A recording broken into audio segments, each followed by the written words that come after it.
They looked like a couple out of a movie. She was a blonde bombshell who starred in adult films under the name Sunny Day. He was a British DJ with a smooth voice, striking looks, and a hidden identity in adult entertainment. Together, Amanda Logue and Jason Andrews had the kind of chemistry that couldn't be faked, on screen or off. But behind closed doors, they were plotting something far darker than any role they'd ever played. In May 2010, their relationship reached its climax, not in front of cameras, but in a blood-soaked Florida bedroom.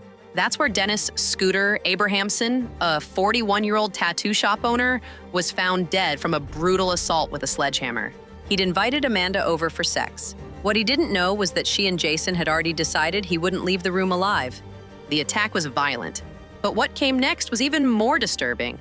Text messages showed the couple had planned it in advance and later celebrated with sushi, intimacy, and handwritten notes.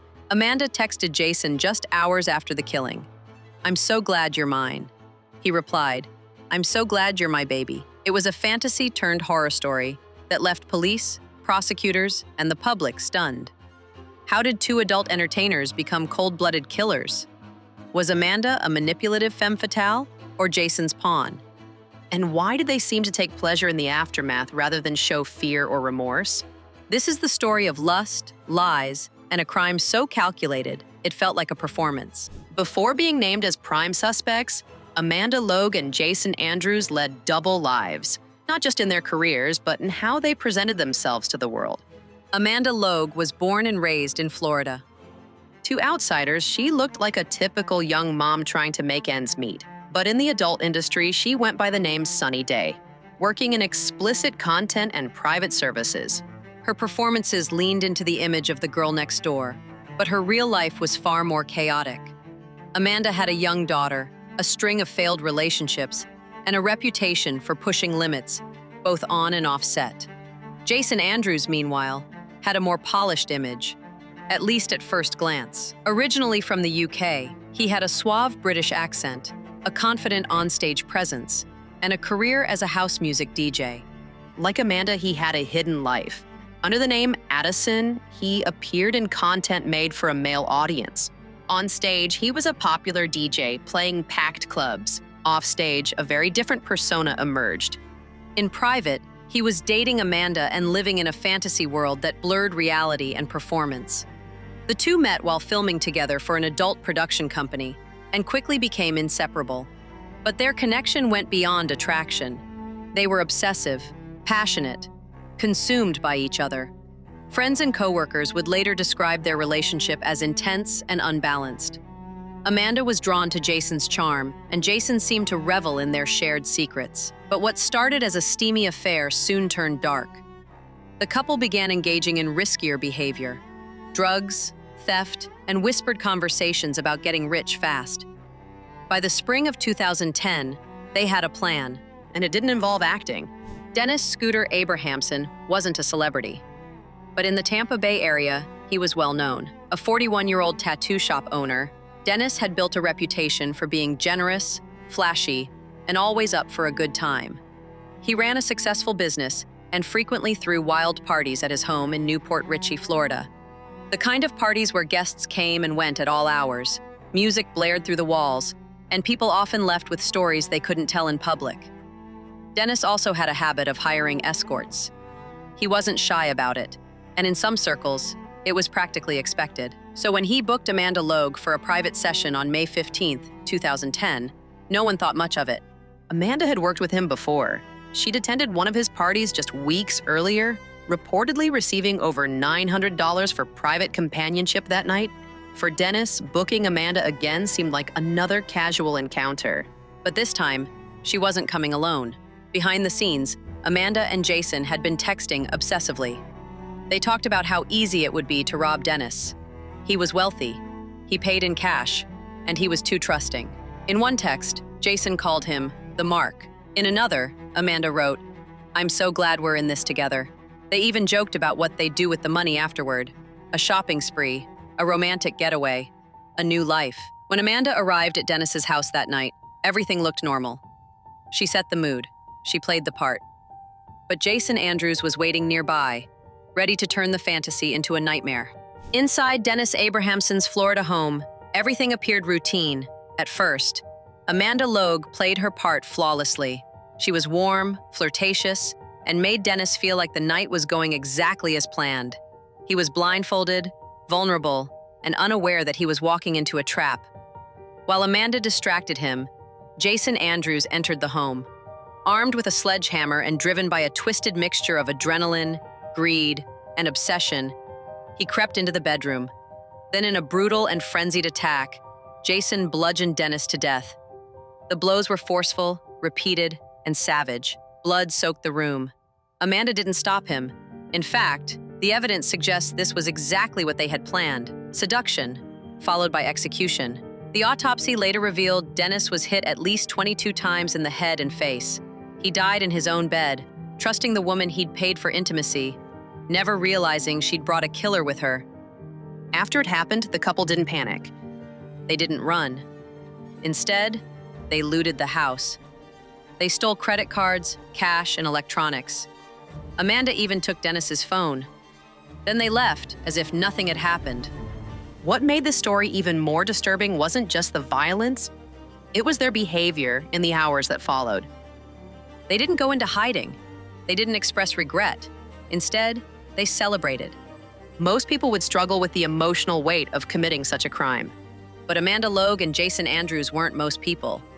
After killing Dennis Abrahamson, they didn't flee the state or even try to cover their tracks.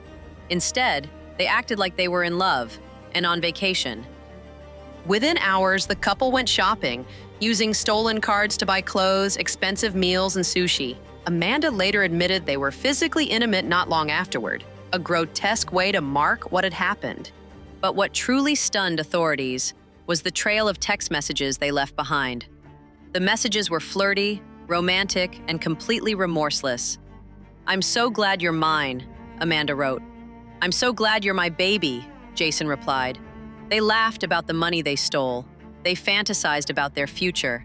There was no mention of the man they had just bludgeoned to death, no acknowledgement of what they had done. It was as if they'd just finished a job and were now enjoying the payday. Police would later describe the messages as cold, calculated, and deeply disturbing. They showed no remorse, no hesitation, just two people who had found something in each other. Not just lust, but a shared willingness to destroy. But as they enjoyed their sushi and flirted over text, detectives were already beginning to piece the story together. It wouldn't be long before their fantasy unraveled. Dennis Abrahamson's body was discovered the next day by a family member who had grown worried after he failed to return calls. The scene was horrifying. Blood was everywhere. His home had been ransacked. But there were no signs of forced entry. Police quickly realized this wasn't a random break-in. This was personal. It didn't take long for Amanda Logue's name to surface. She had attended one of Dennis's parties just weeks earlier and was known to have an ongoing arrangement with him. When investigators reached out to her, she played the grieving friend. She claimed she had no idea what happened, that she had left before anything went wrong, that she loved Dennis and was devastated by the news. But her phone told a different story. Detectives pulled Amanda's phone records and uncovered a trove of incriminating texts. There were dozens of messages between Amanda and Jason in the days leading up to the attack, and even more in the hours after it. They spoke of the plan, referred to Dennis as the mark, and made chilling references to what they would do afterward. It was all there, in their own words. Police tracked down Jason, who was already on the move. When confronted, he cracked. He confessed to being in the house, to striking Dennis with the sledgehammer, and to stealing from the scene. But he didn't take full responsibility. He insisted Amanda was involved too, that they had planned it together, that she was the bait, that she had never intended to walk away innocent. With both of them pointing fingers, prosecutors began building their case. They had motive, premeditation, physical evidence, and most damning of all, a digital trail of confessions typed out in real time. Jason Andrews was the first to face the consequences. Confronted with overwhelming evidence, including a confession and digital messages, he pled guilty in 2012. The court sentenced him to life in prison without the possibility of parole. He showed little emotion as the judge handed down the sentence, and no public apology was ever offered to Dennis Abrahamson's family. Amanda Logue's path to prison took longer. At first, she tried to paint herself as an innocent bystander, a woman in the wrong place at the wrong time, manipulated by a violent man. But prosecutors didn't buy it. Authorities had the texts, the timeline, and proof that Amanda was just as involved in planning the crime as Jason was in carrying it out. In 2011, to avoid trial and a possible life sentence, Amanda accepted a plea deal and was sentenced to 40 years. In court, she finally expressed remorse, but many believed her apology was more strategic than sincere. Public opinion was split. Some believed Amanda was a cold, calculating manipulator who used seduction to lure the victim. Others saw Jason as the true monster, with Amanda caught in his gravitational pull. But one thing was certain. The two had acted as a team, and together, they had taken a man's life in one of the most brutal, premeditated crimes Florida had seen in years. For the victim's family, the sentences brought some closure, but no justice could undo what had been done. At its core, the story of Amanda and Jason isn't just about violence. It's about control and illusion. Amanda was an adult film actress who knew how to dominate the lens, the moment, and the people around her. Jason was a DJ with a secret side, thriving on attention and power. Together, they created a performance far more dangerous than anything they filmed. They didn't just play roles for a living, they weaponized them in real life. Dennis Abrahamson wasn't their first client, but he became their target because of one thing. He was vulnerable, wealthy, lonely, and trusting. Amanda used her sexuality to gain access. Jason used his rage to carry out the plan. And together, they used the aftermath, the money, the intimacy, the messages, to relive the thrill of what they had done. What makes this case even more unsettling is how calculated it was. This wasn't a crime of passion. It wasn't a robbery gone wrong. It was a decision. They wanted his money, they wanted each other, and they didn't care what it cost. It also reveals the dark side of parasocial dynamics, blurred identities, and the illusion of control. Amanda and Jason lived in a world where fantasy and reality were constantly colliding. And eventually, they stopped seeing the difference. They weren't just acting anymore. They stayed in character the entire time. In their minds, it wasn't real life. It was just another performance. This wasn't just a violent act. It was staged, rehearsed, executed, and delivered with terrifying intent.